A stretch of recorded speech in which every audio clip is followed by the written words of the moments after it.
ምንም አይነት ነገር አይኖርም ማለት ነው። የመጣሁበትን ሀሳብ ይኸውልህ አጠር አድርጌ ሳስረዳ በቃ ሩታና አብርሃም አሁን ያሉበት ነገር ደስ ይላል። አብርሃም ከሄርሜላ ጋር ሆኖ አንድ ቀን የሆነ ተደስቶ ያልሳቀውን ሩታን አንድ ቀን ሲያገኛት ግን አብራው ስትሆን ምን ያህል እንደተደሰተ አይተሃል። ሩታም ደግሞ ማለት ነው ይኸውልህ ከአንተ ጋር ሆና ምናምን የምታሳየው ሳቅ የውሸት ነበር። ነገር ግን የእውነት ከልቧ የሳቀችው ከእሱ ጋር ስትሆን፣ ይሄ ደግሞ የሁለታቸው ፍቅር አሁንም ድረስ እንዳለ ነው የሚያሳየው። አንዴ ልጨርስልህ። ስለዚህ አንተ ደግሞ የሁለቱ ፍቅር ተመልሷል አይደል? ባለትዳር ናት፣ የልጅ እናት ናት አይደል? አንተ ምንም አሰራልህም፣ ከእሷ ህይወት ውጣ። አንተ እንደዚህ ውጣ ግባ ስላልከኝ መውጣ ምገባ አይነት ሰው አይደለሁም እና ሰላም አለይኩም ወራህመቱላሂ ወበረካቱ። ወደ ቤተሰቦቼ ሰላም ብያለሁ። በያላችሁበት ሰላማችሁ በዘዘ ተረፍረፍ ይበልልኝ ማለት ነው። እነዚህ ገገማዎች ማለት ነው ሁልጊዜ እየመጡ በአብርሽና በሩታ ህይወት አፋቸውን የሚከፍቱ አብዛኛውም ደግሞ በሩታ ላይ እኔ እንጃ። እውነት ለመናገር ትላንትና ቪዲዮ አይታችኋል ብዬ በደንብ ተስፋ አረጋለሁኝ። ምክንያቱም እኔ ያላየሁትም ማታም ነገር ያችኋለሁኝ አሳልፌ ነበረ ያየሁት። ነገር ግን ቲክቶክ ሰፈር አይቼዋለሁ ማለት ነው። አብርሽ እዚህን አክል አንገቷ ስር ገብቶ የሚልሳት አንገቷ ስር ገብቶ እንደዚህ የሚስማት ምን አይነት ሰው ብላችሁ ትጠብቁታላችሁ እናንተ? አሁን ለሩታ አብርሽ ባልዋ ነው፣ ፍቅረኛዋ ነው፣ እጮኛዋ ነው? በምን አይነት መንገድ እኛ እንረዳው ማለት ነው? አቡሽ ተብዬው ደግሞ ማለት ነው አርፈህ ተቀመጥ። አንተ ምን ቤት ነህ? እውነት ለመናገር ማለት ነው ውድ ቤተሰቦቼ ዩቱብ ስለማይፈቅድ ነው እንጂ ዩቱብ ቢፈቅድላቸው አብርሽና ሄርሜላ እርቃናቸው እንደሚመጡ እርግጠኛ ነኝ። ምክንያቱም በአደባባይ ትላንትና የሚሰሩት ከአንድ ሁለቴ ይሄንን ነገር ሲደረግ ከኋላዋ ቆሞ አብርሽ የሚያደርገው ድርጊት በጣም ያሳፍራል፣ በጣም ያስጠላል። የወረደ ስራ ነው የፈለገም ነገር ቢሆን ማለት ነው። እና ሩታም ደግሞ እንዳሻት ትሁን። አንተ አቡሽ ተብዬው ማለት ነው ምን ቤት ስለሆንከ ነው አንተ ከሩታ ህይወት ይውጣ አይውጣ ምን አገባህ አንተ? በመጀመሪያ ደረጃ ከአብርሽ ጋር ደስተኛ አይደለችም ሩታ። በቃ ተፋተናል፣ የራሴን ህይወት መኖር እፈልጋለሁ ብላለች። የራሷን ህይወት በሰላም ትኑር።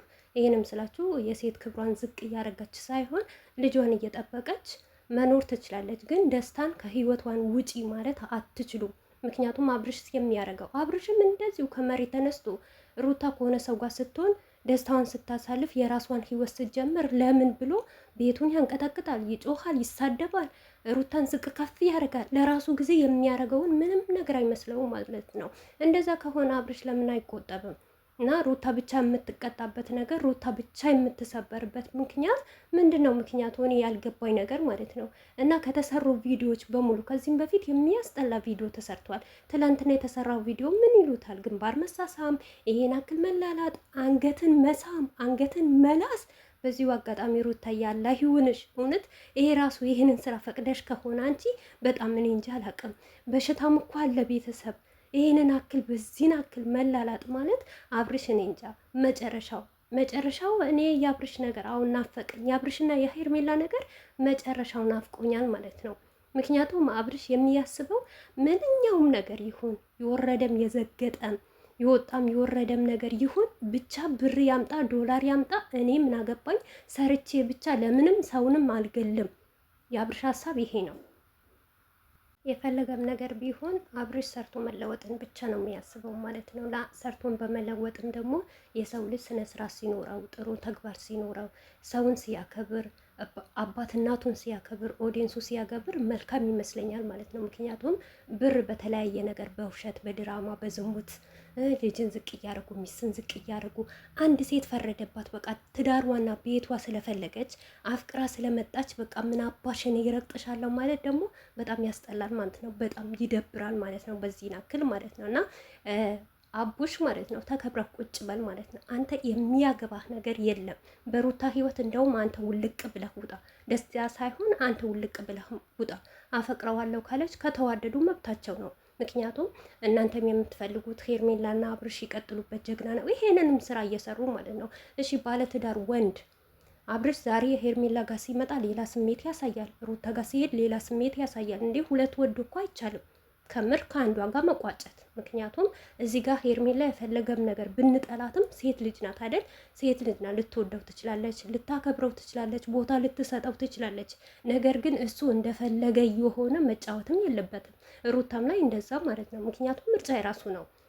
እዚህ ጋር ሩታን ማገላበጣለሁ፣ ሄርሜላን ማጋለበጣለሁ፣ እኔ እንደፈለግ ሆናለሁ ማለት ይሄ ላይንም ያስጠላል፣ ይዘገንናል። እውነት ለመናገር ትላንትና ቪዲዮ ብታዩ እንዴት እንደሚያስጠላና እንዴት እንደሚዘገንን በዚህ ናክል ወንድ ልጅ ደግሞ ከዚችም ከዛችም ሲል ደግሞ ያስጠላባታል። በአንዷ በቃ አንዷ ከማረከችው ሄርሜላ ከማረከችህ አብርሽ ማለት ነው ሩታ ጋር አማላጅ መላክ ከህይወቱ ውጡ፣ እኔ ደበድበዋለሁ፣ እንደዚህ ነው በገንዘብ ምናምን እያላችሁ የሰው ልጅ ገንዘብ አይገዛው አይምሮ ነው የሚገዛው። ንጹህ ልብ ነው የሚገዛው ማለት ነው። ገንዘብ ምንም ነገር አያደርግም። ገንዘብ አውቀን ካልሰራንበት በስትክክል ካላያዝ ነው ገንዘብም ጠፊ ነው። ምን እንደሚሆን አላውቅም። ምክንያቱም ከመጀመሪያ ሲሰጠን አላህ እንደሰጠንም ደግሞ እንዲወስድብንም እንዲያነሳብንም ማመን አለባችሁ ማለት ነው። በዚሁ አጋጣሚ ሁልጊዜ ለብር እኖራለሁ ስትሉ እራሳችሁን እንዳታጡ። አንድ በሽታ አንድ ባንዳችሁ የሆነ በሽታ ቢይዛችሁ ይህንን ሁሉ የሰራችሁበት የለፋችሁበት ሊያሳክማችሁ አይችልም። ሐኪም ቤት እንኳን ሊያስገባችሁ አይችልም። ምክንያቱም ከምንም በላይ ጤና የመሰለ ነገር የለም።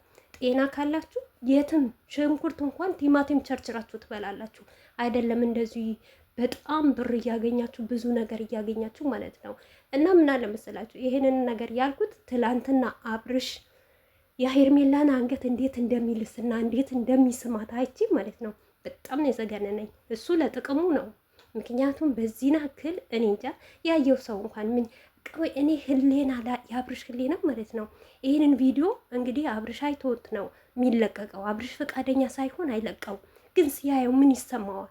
በምን አይነት ስሜት ነው ቪዲዮውን እንዲለቀቀው ደስተኛ እንዲሆንና ፍቃደኛ ሆኖ የሚያስበው ነገር በጣም ነው ግራ የሚገባኝ። ውድ ቤተሰቦች እውነት እኔ ቢሆን አይደለም ሊለቀቅ እኔ እንጃ እኔ ለራሴ ላየሁት እኔ አፍርበታለሁ። እሱ ግን ለህዝብ ምን አይነት ነገር በተለይ ደግሞ የእሱ ኦዲየንሶች ሴቶች ናቸው። ለሴቶች ምን አይነት ትምህርት እንደሚያስተላልፉ ምን አይነት ትርጉም ይዘው እንደሚመጡ ዩቱብ ለምንድን ነው የሚሰራው እንዴ? በአሁኑ ሰዓት እኮ አንድ ሰራተኛ ምግብ ታውቂያለሽ ወይ እንኳን ብትባል አዋቃለሁ ብላ ነው የምትዋሸው። ምክንያቱም እድሜ ለዩቱብ እድሜ ለቲክቶክ ማለት ነው።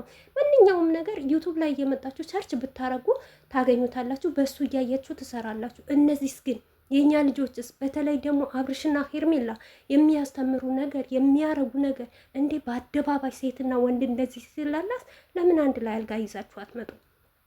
ከምር አይሻልም አልጋ ላይ ብትሆኑ? ምክንያቱም ይሄ ነው እየቀራችሁ ማለት ነው። ይሄንንማ እንዳታረጉ ያው ዩቱብ አይፈቅድም። እንደዚህ ነገር ካየ ዩቱባችሁ ጸጥ ሲያደርግባችሁ ነው እንጂ እነት አንድ ቀን ተሳስታችሁ እንደው ይሄንን ነገር ብታረጉስ? ደግሞ እንሂድ ሲላ ሰምታችኋል። እንሂድ ተያይዛችሁ የት ነው ሄዳችሁ? የተፈለጋችሁበትም ገደል ግቡ። ግን አብርሽ በኋላ ይጸጽትሃል። እውነት የራስህን ኑሮ ኑር። አሁን አንተን መናገር መሳደብ አንችልም። ምክንያቱም ከሩታ ጋር ተፋተናል። ሚስትህ አይደለችም። ነገር ግን ሩታም የራሷ ህይወት ትኑር። አንተ የምታረገውን የምትሰራው ነገር ለምንድን ነው ለአንተ ማይታይህ ለአንተ ማይሰማህ? ብቻ ሩታ ከሆነ ሰው ስትሆን ደስተኛ አትሆንም። ትቃጠላለህ፣ ትሳደባለህ። በቃ ያልሆነ ስሜት ይሰማህ ሩታን እንደምትፈልጋት አክት ታረጋለህ ማለት ነው።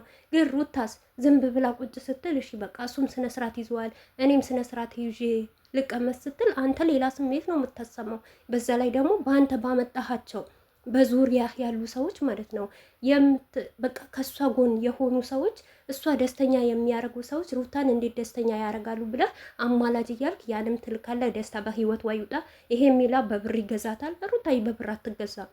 እናንተ ናችሁ እንጂ በብር የምትገዙት። አብርሽ አጠቃላይ ማለት ነው እና አቡሽ እና ኦቤላ ምናምን እንዳለ በብር የሚገዛችሁ አብርሽ ነው እንጂ ሩታ አይደለችም። ሩታ እንደዚህ ሴት አይደለችም። ሩታ ጨዋ ወልዶ ጨዋ ያሳደጋ ሴት ናት ማለት ነው።